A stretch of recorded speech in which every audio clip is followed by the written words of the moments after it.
sino que existen algunas otras cuestiones de manejo que también marcan la diferencia. Una de ellas es la densidad de siembra. Estamos cansados de hablar de densidad de siembra, cansadísimos. Tito dijo que acá sembró 15 kilos por hectárea, pero que en el tambo, no lo remarqué porque no lo quise interrumpir, acá se sembraron 15 kilos por hectárea, pero en el tambo siembra 18. Y la frase de Tito, no sé si ustedes se percataron, fue: en el tambo siembro 18 porque el tambo necesita tener esas densidades. Se mencionó mucho la necesidad de las vacas de consumir a boca llena. Y eso no es menor, muchachos. No es menor, y yo les puedo asegurar que está muy, muy poco considerado. Y les explico por qué. Yo ayer me tomé el trabajo de hacer el conteo en los 3 cultivares de la cantidad de tallos por metro cuadrado. Uno puede hablar de plantas por metro cuadrado, que se recomienda una implantación con 600 plantas por metro cuadrado a los 90 días como ideal, sabiendo que al cabo de un año me van a quedar 350, 380. Son muy pocos los campos en donde yo veo alfalfas que en el arranque tienen 350 plantas por metro cuadrado. Entonces sembramos 600 para tener 350. ¿Por qué no sembramos 350? El tema está que si sembramos 350 tenemos que lograr todas. Y eso nunca pasa. Podemos mejorar las cosas, las condiciones de siembra que tienen en este campo son extraordinariamente buenas, porque hacen todo lo que tienen que hacer. Pero al poco tiempo, si yo tengo esas 350 plantas, que para una primera valoración inicial es interesante, y saber que estoy con 300, 350, está fantástico.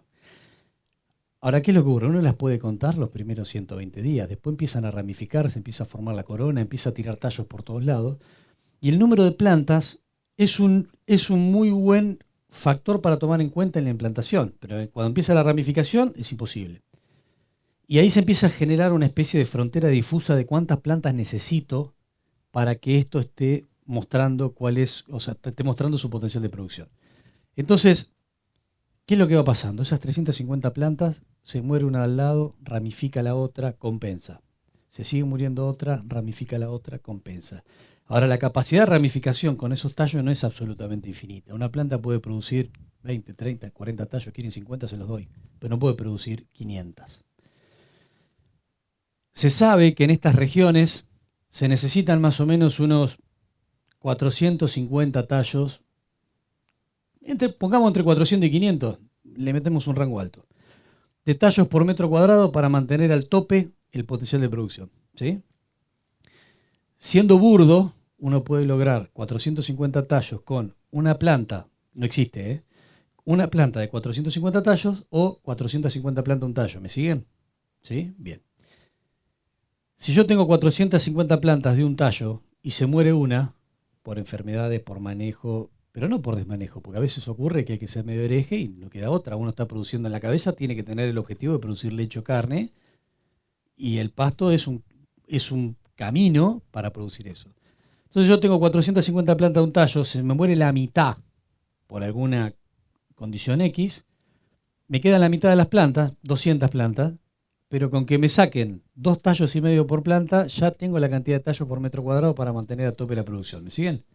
Si yo en el otro extremo tengo una planta, que lo que quiero representar con una planta es una baja densidad de siembra, si tengo una planta de 450 tallos y esa planta se me muere, chau, se me termina la historia.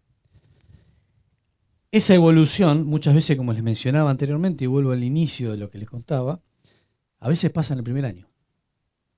Entonces lo que termina pasando es que uno se queda sin planta antes de tiempo. No es que va a haber una planta de 450 tallos, pero puede pasar que ustedes tengan 100 plantas por metro cuadrado, con que tengan 4 tallos por planta, están en los 400. Puede pasar que ustedes tengan 30 plantas por metro cuadrado. 30 plantas por metro cuadrado tendrían que producir 8 o 10 tallos cada una, mejor dicho, 12 tallos cada una para llegar a las 450. Pero si yo me quedo con 20 plantas por metro cuadrado, ya empiezo a hacer agua. Ya me empiezo a quedar corto. Entonces, para tener claro si está en condiciones de mostrar el máximo potencial, yo tendría que aspirar a tener de manera estable la mayor cantidad de tiempo posible, 450 tallos. Y eso explica que las densidades, primero, la elección correcta de cultivar para que se mueran pocas plantas o la tasa de muerte de plantas sea baja, debería ser una premio. Y el segundo punto es la densidad de siembra. La densidad de siembra que Tito sembró 15 kilos, pero necesita 18. Y acá vamos a entrar a meter todo dentro de la coctelera. ¿Qué es lo que ocurre? ¿Cómo hacemos para determinar la densidad de siembra en la alfalfa? ¿Cómo sabemos si 15 kilos está bien? ¿O si con 10 estamos? ¿O con 25? ¿O habría que subir a 25? Creo que muchos de nosotros tenemos claro la consideración de que se usa mucho para los cultivos agrícolas, pero para las forrajeras lamentablemente se usa bastante poco. Hablamos de planta por metro cuadrado, ¿correcto? ¿Sí? Bien. Para saber la cantidad de plantas por metro cuadrado que tenemos que poner, tenemos que tomar en cuenta el peso de 1000 semillas, ¿están de acuerdo? ¿Sí? Fantástico. ¿Alguien le tomó el peso de 1000 semillas a la alfalfa alguna vez? Never on the puta life. ¿Qué dicen los libros? Que el peso de 1000 semillas en alfalfa, ¿cuánto es? ¿Alguno se acuerda? ¿Cuánto? 2,5, 3. De 2,5 a 3 hay un margen brutal. En una discusión hace muchos años con un productor sobre el peso de 1000 semillas, dice que en los libros dice 2,2. Entre 2 y 2,2 es lo que dice la mayoría de los libros. Semilla natural, ¿no? Después cuando la peletea llega a los valores que mencionás vos. Pero hablemos, si tomamos en cuenta ese 2,2, después le ponemos si quieren lo del peleteo, pero tomemos para ser claros en el concepto. Si la semilla pesa 2,2, hay que ver el rango. Y tenemos semillas que pesan desde 1,7 a 3. O sea, estamos hablando prácticamente de un 100% de diferencia entre un extremo y el otro. Por lo tanto, si yo pongo 10 kilos por hectárea en una que pesa 1,5 o pongo 10 kilos por hectárea en una que pesa 3, la diferencia en cantidad de plantas en el inicio va a ser brutal. A eso le metemos el factor de peleteo, ¿no? Bien. Que, como bien dijo Tito, para terminar de, si a alguno le quedaban dudas, y siendo concreto en el número, una semilla peleteada de manera profesional genera a la misma cantidad de kilos por hectárea, si está peleteada profesionalmente contra una semilla sin peletear, van a tener entre un 25 o 30% más de planta por metro cuadrado en la peleteada. ¿Por qué? Por toda la merezunda de cosas y tecnología que se le pone a la semilla que permite que aún teniendo menos semillas por metro cuadrado tengan más planta. El logro es más alto. Bien.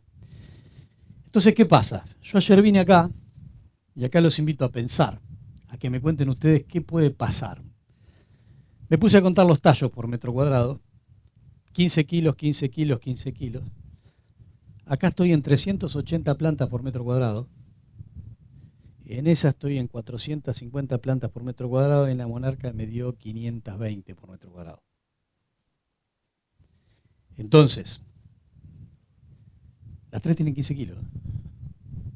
Y esto les puedo asegurar que no fue premeditado. Vine y digo, voy a contar cuántos tallos tengo. ¿Le faltan plantas acá? ¿Sí o no? La verdad, me quedo con los 18 kilos de Tito. A mí me hubiese gustado que este tenga algunos cuantos tallos más. Esa está bien y aquella está recontra bien. A esta le faltaron. ¿Por qué? Porque esta semilla era más grande. Esta semilla era más grande, entonces le entraron menos plantas. ¿Eso significa que se va a quedar baja en producción? Seguramente no. Está en un primer año, tiene una población muy interesante de plantas, seguramente le falta ramificación y capaz que dentro de unos meses vengo y cuento y estoy seguramente de 380 a 450 no hay nada. Son poquitos tallos por metro cuadrado adicionales. O sea, las tres van a estar en igualdad de condiciones en capacidad de producción, están apropiados, ¿sí? Pero el peso de 1000 semillas, muchachos, hay que empezar a tomarlo en consideración cuando laburan con densidades que son de justita para abajo. Si laburan con 20 kilos por hectárea, o sea, ¿cómo simplifico yo las cosas? Sembra 20 kilos por hectárea, 18 kilos por hectárea, no va a tener problema. Si no hace ningún macanón, no va a tener ningún problema. O sea, ningún macanón me refiero a usar bien la rotación, preparación de lotes, todo lo que hace Tito. O sea, entre 15 y 20 kilos, en estas condiciones, no vamos a tener diferencia. Pero si nos vamos a los planteos rayeros, dicen yo te siembro 12 kilos y medio o 13 kilos. Ay papá, ahí hace todas las cositas, hace todas las cosas del libro, porque el primer patinón te va a bajar la cantidad de plantas y el primer año no van a haber diferencia. El segundo probablemente tampoco. Cuando lleguen sobre el final del segundo se va a empezar a notar. En el tercero seguro que va a haber diferencia. Pero si le metemos un año húmedo, que son frecuentes en esta región, en ese primer año, lo que van a encontrar en el tercero en un año normal lo pueden encontrar en el primero. Y ahí sonaron, van a tener que alterar la rotación.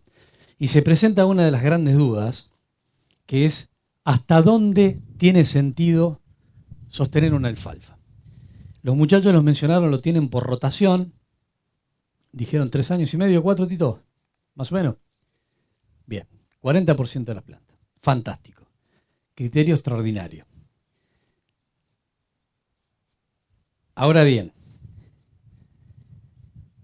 es lo mismo, y acá es donde les planteo el interrogante. ¿Tienen idea cómo pastorea una vaca? Sí, todos vieron vaca comiendo en el campo. ¿Saben qué hace una vaca? Se para acá y de lo que ve se come la mitad sin moverse. ¿Sí? Se come la mitad. La planta de alfalfa, de arriba para abajo, tienen 30% de proteína y cada 10 centímetros que baja va bajando 5% de la proteína y va subiendo 7% de la fibra. ¿Cuánto es esto? ¿15 centímetros? ¿Sí? Si yo arranqué con 30, acá estoy con 15. ¿Me siguen? Desde el punto de vista de calidad. Desde el punto de vista de volumen, pongamos por caso que esta es un bocado. Después que peló esa parte de arriba, o sea que hizo todo ese primer estrato y vuelve otra vez a donde comió, repasando, como se dice en el campo, nuevamente de lo que hay disponible, la vaca se va a comer la mitad.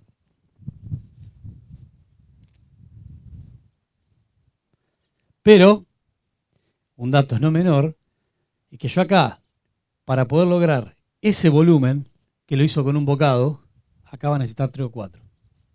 O sea, va a necesitar 4 veces más tiempo que lo que necesitó para meter eso. O sea, para meter la misma cantidad, necesita 4 veces más tiempo. Eso tiene entre 15 y 30% de proteína. Y esto, entre 10 y 15. Pelo de vuelta. Le quedó ese poquito hacia abajo. Si la seguimos forzando porque no tenía esa comida a boca llena que tanto menciona Tito como importante y si es trascendental, otra vez, lo que tiene disponible va a comer la mitad. Esto. ¿Saben la cantidad de bocado que necesita para volver a comer el equivalente al primero? Capaz que 10. O sea, lo que tardó en arrancar un bocado, acá lo tiene que multiplicar por 10. Eso es tiempo. Y en una vaca de tambo de alto requerimiento que necesita meter y más en un tambo pastoril, que necesita meter una cantidad importante de kilos adentro, en un tiempo muy acotado de tiempo, no tiene tiempo para dedicarle 10 bocados para sacar esa misma cantidad cuando esto tiene 10% de proteína y tiene una digestibilidad muy baja. Entonces, ¿por qué les menciono todo esto? Porque un buen stand de planta, una buena cantidad de plantas por metro cuadrado, una buena cantidad de tallos por metro cuadrado, la mayor cantidad de tiempo posible, les va a determinar cómo se van a comportar esos animales y si esos animales van a estar bien alimentados o no. O sea, si Tito no utilizara todo el planteo que utiliza, que va desde la rotación a cómo prepara el suelo, el encalado, viene como va metiendo todo adentro, el encalado, la cantidad la densidad de siembra, la cantidad de plantas por metro cuadrado, la cantidad de tallo que ya les dije que es perfecta, impecable. Si no tienen una pastura densa, lo más probable, justamente la semana pasada, en un grupo de productores del sur de la provincia de Buenos Aires hablamos justamente de eso y me tomé el trabajo de hacer un cuadro y ver la misma pastura, para qué categoría servía y para qué categorías dejaba de servir. Entonces el criterio que dice Tito lo tiene perfectamente alineado con la necesidad que tiene su tambo. Necesita pasturas densas para que la vaca venga acá y coman los primeros bocados todo lo que necesita en volumen y calidad para que le sustente el sistema de 27 litros en esquema pastoril. ¿Me siguen? O sea, esta pastura está fantástica. Pero llega un momento que Tito le baja el pulgar. Y él tiene perfectamente hecho el número, no sé si lo tiene hecho el número en el papel, pero sí en términos prácticos, sabe que cuando una pastura le empieza a aflojar, ya no está más para su sistema. Esa pastura que le está dando de baja, seguramente, para un rodeo de cría está sobrado. En esta cuenta que hice yo, en este planteo, considerando tamaño de bocado y qué sé yo, qué sé cuánto, lo que encontramos es que las vacas de tambo podían utilizar solamente en esa pastura particular que habíamos visto, necesitaban casi 8 horas, 7 horas y pico, para consumir todo el volumen que necesitaban, llevándola abajo. Estaban justitas, muchachos. La vaca va a pastorear 8 horas. ¿Quieren 8 y media? La fuerzan, lo va a hacer. ¿Quiere llevarla a 9? Medio difícil, pero capaz. ¿10 horas? No. Entonces, ¿qué hace la vaca? Come el tiempo que sea necesario y no come más. Por lo tanto, en ese periodo de tiempo, si metió el volumen que necesitaba, fantástico. Y si el volumen que metió tiene la calidad suficiente para soportar los requerimientos para producir los 27 litros de leche, fantástico. Ahora, si no llegó, porque la pastura está rala, porque le faltan plantas, o porque le faltan tallos, lo más probable es que se quede en restricción. Y lo que habíamos visto es que ahí estaba justa. Ahora, si yo traía la recría del tambo, con los requerimientos de tener la recría del tambo, con que pastorearan solamente, creo que eran 5 horas y pico, ya estaban cubiertos los requerimientos. O sea, para esa pastura que vimos particular, para ese rodeo de recría, estaba sobrada. Capaz que tenía un año más. Pero para el tambo estaba rayera.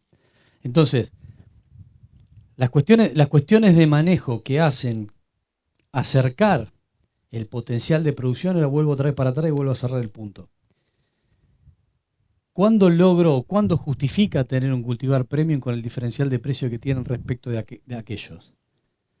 En primera instancia, cuando tengo ambientes restrictivos que hacen que la persistencia sea, casi que le diría que una de las principales inversiones a las cuales uno tiene que atender cuando hace una pastura de alfalfa, ahí es fundamental por la resistencia a enfermedades de raíz y corona. Y uno puede decir, bueno, restricciones ambientales, ¿cuáles son? Las que tenemos en la cuenca lechera. La presión de enfermedad. Entonces, ¿justifica pagar el diferencial de precio? Sí, claro, porque me da un seguro de persistencia, primer punto, pero con eso no hacemos todo.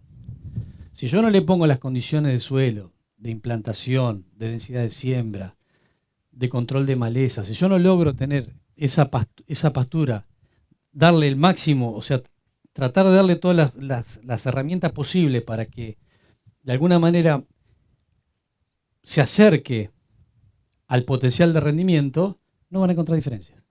Entonces yo siempre menciono que estos cultivares son una bomba y se pueden obtener los kilos reales de producción de pasto, como mencionó Tito allá, pero no pongan un Fórmula 1 en un camino de tierra. O sea, no pensemos que solamente por ser un cultivar premium voy a obtener la cantidad de kilos de materia seca que saca Tito. Hay que darle de morfar. O sea, hay que darle la implantación, el suelo, el calcio, el pH, todo eso para que esa producción real se acerque lo máximo posible al potencial. Y ahí sí van a encontrar el diferencial de 50-60% de diferencia de rendimiento entre aquello y esto.